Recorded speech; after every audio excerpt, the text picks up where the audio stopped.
ओम शांति। अनुभव गाथा। इस पुस्तक में आज हम पढ़ेंगे श्री कृष्ण और सुदामा का मिलन। इस विषय पर ब्रह्मा कुमारी विद्या बहन कानपुर अपने अनुभव इस प्रकार सुनाते हैं। तो चलिए आज हम इसे पढ़ते हैं। उन दिनों गांधीवाद जोरों पर था।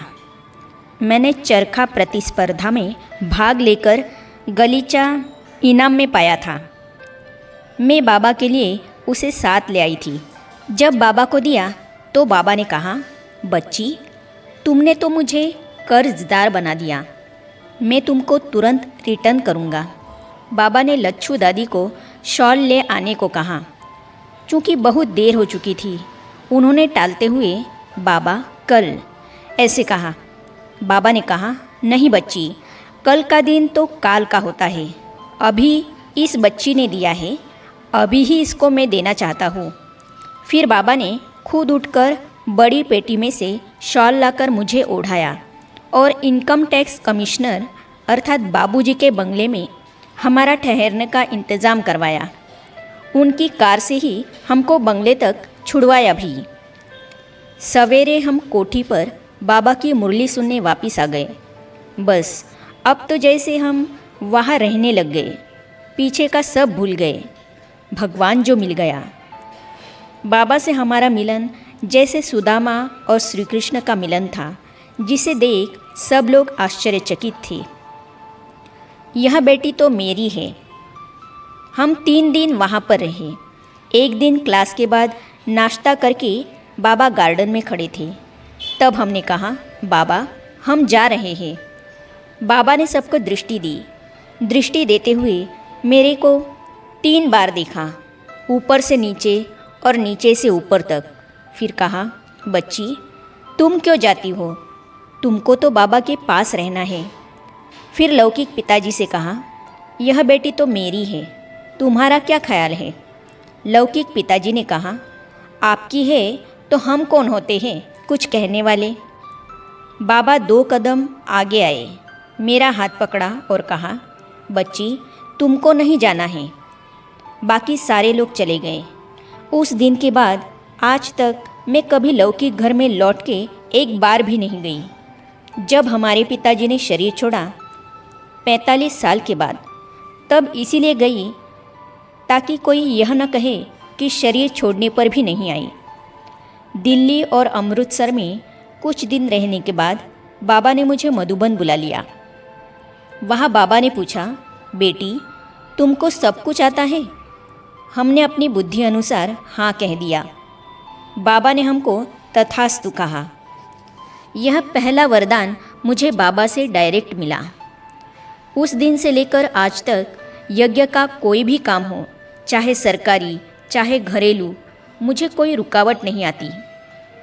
माता पिता और शिक्षक के रूप में बाबा का माँ का रूप। एक बार मुझे गर्मी से चिकन पॉक्स अर्थात चेचक निकल आई। बाबा ने स्वयं ही मेरी ओर सुबह शाम ध्यान दिया। विश्वरतन दादा को दवाई देने को तथा अन्य किसी को इन्फेक्शन ना लगे उसका ध्यान रखने को भी कहा। गाय का दूध और गुलाब जल डालकर मुझको स्नान कराया गया। फिर मैं ठीक हो गई। बाबा का बाघ का रूप। एक बार हम घूमने गए तो करौंदा लेकर आए और आपस में मिलकर खा लिया। बाबा ने पूछा, बच्चे, बाबा को दिखाया, बाबा को खिलाया? बाबा ने दूसरे दिन फिर घूमने भेजा। फिर हमने करौंदा लाकर बाबा को दिया। तब बाबा ने कहा, बच्ची, जो घर के बड़े हैं उनकी नज़र में सब बातें आनी चाहिए, भले ही वो करौंदा ही क्यों न हो। उस दिन से हमने हर चीज़ बड़ों की नज़र में लाना शुरू कर दिया। बाबा का शिक्षक का रूप। मुझे ज्ञान का कोर्स कराना नहीं आता था। बाबा ने रतन मोहिनी दादी को मुझे सिखाने को कहा। दादी ने जहाँ जिज्ञासु आते थे उसी टेंट के पीछे कुर्सी डालकर बैठकर सुनने को कहा। बाबा कहते थे, बच्ची, तुम जाओ, देखो दादी क्या सुनाती है, जिज्ञासु क्या प्रश्न करते हैं और दादी क्या उत्तर देती है, सब सुनो। स्टैंड के पीछे बैठकर मैं बड़ी लगन से सुनती थी। इस प्रकार कोर्स कराना सीख गई। कल नाम काल का। एक दिन हम एक खटिया पर बैठे थे। उसकी दीवार ढीली हो गई थी। थोड़ी देर बाद बाबा जब वहाँ से निकले तो कहा, यह खटिया ढीली हो गई है। हमने कहा, हाँ बाबा, कल कस लेंगे। बाबा ने तुरंत समझाने के भाव से कहा, नहीं बच्ची, कल का दिन काल का है, अभी कसेंगे। बाबा ने हमें खटिया से उतारकर दीवार को खींचकर कसना शुरू कर दिया। फिर हम भी बाबा के साथ लग गए। उस दिन से मैंने पक्का कर लिया कि मुझे कल पर कुछ काम नहीं डालना है, आज ही करना है, अभी करना है। तब से नेचर बन गई है कि आज का कोई काम आज ही करना है, चाहे रात के 12 क्यों न बज जाए। बाबा ने चिंतन करना सिखाया। जब जगदीश भाई जी दिल्ली से आए तो बाबा ने मेरे लिए कहा, इनको और ट्रेनिंग दो। फिर बाबा ने मुझे कहा, जो मैं सुबह मुरली चलाऊँ वो शाम को तुम चलाओ तो मैं सुनूंगा कि तुमको कितना याद रहता है।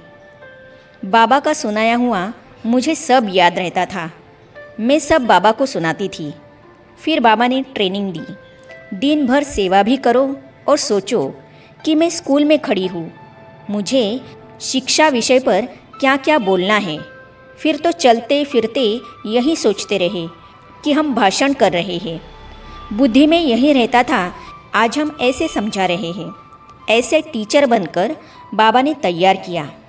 उसी का प्रभाव है कि आज कैसी भी स्थिति आए हम कहीं भी पीछे नहीं रहते। नष्टो मोहा। एक बार लौकिक पिताजी बीमार पड़ी और ग्लोबल हॉस्पिटल में भर्ती हुए। इलाहाबाद की मनोरमा बहन ने मुझे कहा, चलो आपके पिताजी भर्ती हुए हैं, देख कर आते हैं। वो भी उनसे परिचित थी, इसीलिए हम साथ गए। पिताजी से मिले, बातचीत की। मनोरमा बहन ने पिताजी से पूछा, इनको पहचानते हो? पिताजी बोले, हाँ, मधुबन में देखा है। मनोरमा बहन ने कहा, यह तो विद्या है, आपकी बेटी। पिताजी ने शक्ल ही नहीं देखी थी तो पहचानेंगे कैसे? कभी आमने सामने ही नहीं पड़े थे। उनका मधुबन आने का अपना समय और हमारा आने का अपना समय होता था। कभी मिले ही नहीं 45 सालों में। ऐसी लगन हमें अपने पारलौकिक पिता की लगी कि हम सूध बूध ही खो चुके हैं। किसी ने ठीक ही कहा है कि कान्हा की मुरली के लिए गोपियाँ ऐसी दीवानी होती थी कि आँख का काजल गाल पर लगाए मुरली के पीछे भागती थी। यकीनन यह हमारे लिए ही गायन है, ऐसा मैं पूरे आत्मविश्वास के साथ कह सकती हूँ। अंत में पाठकों को इतना ही कहूँगी, आज्ञाकारी, ईमानदार, वफादार और अथक होकर सेवा करनी है, कभी थकना नहीं है। आगे हम पढ़ेंगे। बाबा ने कहा, बच्चा कभी किसी की निंदा नहीं करेगा। इस विषय पर ब्रह्मा कुमार मोहन सिंघल भाई आबू पर्वत अपने अनुभव इस प्रकार सुनाते हैं। तो इन अनुभवों को हम पढ़ेंगे अगली कड़ी में। तो ये जानने और पढ़ने के लिए इस चैनल को सब्सक्राइब करने के साथ ही साइड में जो बेल आइकॉन है उसे भी क्लिक कीजिए, ताकि आने वाली सभी वीडियो और अब तक की सारी वीडियो आप तक पहुंचती रहेगी। ओम शांति।